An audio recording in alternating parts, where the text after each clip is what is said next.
মহান স্বাধীনতা দিবসে দেশের বিভিন্ন নৌঘাঁটিতে নৌবাহিনীর যুদ্ধজাহাজ সর্বস্তরের জন্য উন্মুক্ত করা হয়েছে। সে খবর জানবো। চট্টগ্রামের নেভাল জেটিতে আছেন সহকর্মী ফেরদৌস লিপি এবং বরিশালের কীর্তনখোলা নদীতে আছেন অপূর্ব অপু। সরাসরি শুরুতেই যাচ্ছে লিপির কাছে।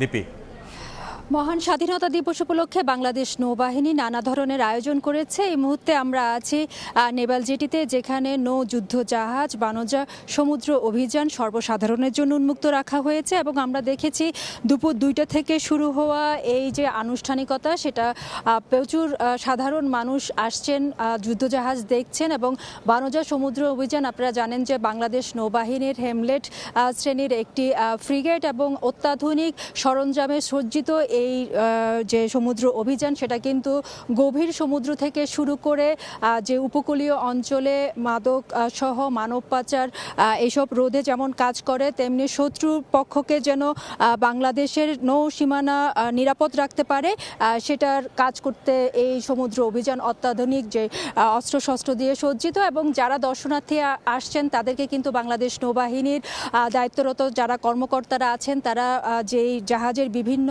সমরাস্ত্র নিয়ে তাদেরকে ধারণা দিচ্ছেন, নাম জানাচ্ছেন। এবং যারা সাধারণ মানুষ তারাও আসলে উচ্ছ্বসিত, বিশেষ করে বাংলাদেশ নৌবাহিনীর যে সক্ষমতা, স্বাধীনতা 56 বছরে এসে এটা নিয়ে কিন্তু তারা গর্ব অনুভব করছেন। এবং আপনারা জানেন যে মহান মুক্তিযুদ্ধে কিন্তু বাংলাদেশ নৌবাহিনীর একটি গুরুত্বপূর্ণ এবং গৌরব উজ্জ্বল ভূমিকা রয়েছে। মাত্র 2টি গানবোট দিয়ে কিন্তু বাংলাদেশ নৌবাহিনী সেই সময় মুক্তিযুদ্ধে ঝাঁপিয়ে পড়ে। এবং যারা নাবিকরা ছিলেন, সেই নাবিকরা কিন্তু প্রায় সমুদ্রের যে বন্দরগুলো রয়েছে, যে বন্দরগুলো রয়েছে, সেখানে কিন্তু হামলা চালিয়ে পাকিস্তানের প্রায় 26টি জাহাজ কিন্তু তারা বিধ্বংস করে দিয়েছিল। এবং সেই গৌরব উজ্জ্বলের ইতিহাস কিন্তু সাধারণ মানুষকে নৌবাহিনী যারা কর্মকর্তারা আছেন তারা জানাচ্ছেন।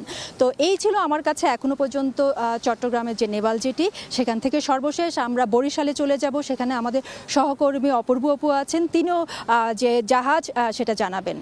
চট্টগ্রামের মতো বরিশাল না, দেশের বিভিন্ন স্থানেই বাংলাদেশ নৌবাহিনীর পক্ষ থেকে আজকে যুদ্ধ জাহাজ তাদের সাধারণ মানুষের জন্য উন্মুক্ত করে রাখা হয়েছে।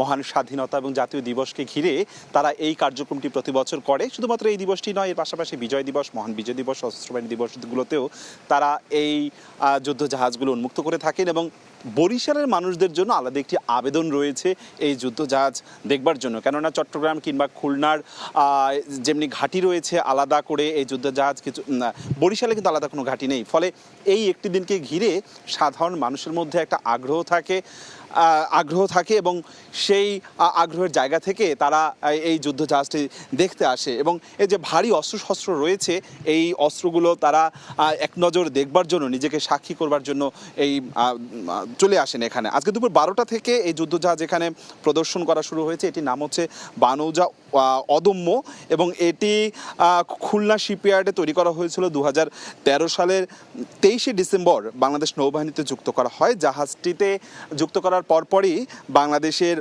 অভ্যন্তরীণ চোরাচালান প্রতিরোধ, মাইলিশ অভিযান, জাটকা প্রতিরোধ সহ বাংলাদেশের সমুদ্র রক্ষায় তারা নিরলসভাবে কাজ করে যাচ্ছে। এবং এখানকার নাবিকরা, কর্মকর্তারা বলছেন যে এই জাহাজের দৈর্ঘ্য 50.410 মিটার এবং প্রস্থে রয়েছে 7.5 মিটার। বাংলাদেশ নৌবাহিনী একটি 26 PCS এর এই যুদ্ধ জাহাজটি অত্যাধুনিক প্রযুক্তি দ্বারা পরিচালিত হয়ে আসছে। এবং এই যুদ্ধ জাহাজটিতে অভ্যন্তরীণ চোরাচালানের নানান ধরনের প্রতিরোধ কার্যক্রমে তারা অংশ নিয়ে থাকে। এবং আজকে দেখছি যে এই মুহূর্তে আসলে তপ্ত রোদ, বরিশালের তপ্ত রোদ উপেক্ষা করে আমরা দেখেছি কিছুক্ষণ আগে বিভিন্ন মানুষ আসছে এবং যারা দর্শনার্থীরা আসছে, এখানকার নাবিকরা, কর্মকর্তারা, নৌবাহিনীর, তারা কিন্তু সাধারণ মানুষদেরকে বুঝিয়ে দেখাচ্ছে কোন অস্ত্র কিভাবে পরিচালনা করে সেটি দেখানোর চেষ্টা করেছে। মানুষের বিধানে আনন্দ উচ্ছ্বাস রয়েছে।